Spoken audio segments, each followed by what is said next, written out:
উনি যখন অনেক ছোট ছিলেন, উনার মা আমেরিকার একজন নায়িকা থাকা সত্ত্বেও নানান রকম হেলথ চ্যালেঞ্জেসের জন্য মেডিসিন নিতে হয় এবং ওভারওয়েট হয়ে যায়।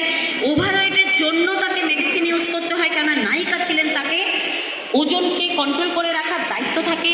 তো এই মেডিসিনের ওভারওয়েট জনিত কারণে এই ঘরে আজকে প্রচুর মানুষ এসছেন ওজন বেশি নিয়ে। ওভারওয়েট জনিত কারণে মেডিসিনের সাইড এফেক্টে উনার মা মারা যান। তখন ওনার বয়স মাত্র 13-14 বছর। সেই বয়সে গিয়ে উনি রিয়ালাইজ করেন যে আমেরিকার মতন একটা উন্নত দেশে আমার মাকে যদি মেডিসিনের সাইড এফেক্টে মারা যেতে হয়, তাহলে কত গ্রামগঞ্জ আছে ভারত, মানে পৃথিবীর মধ্যে কত অনুন্নত দেশ আছে যেখানে প্রতিনিয়ত মানুষকে তার প্রিয়জনকে হারাতে হচ্ছে।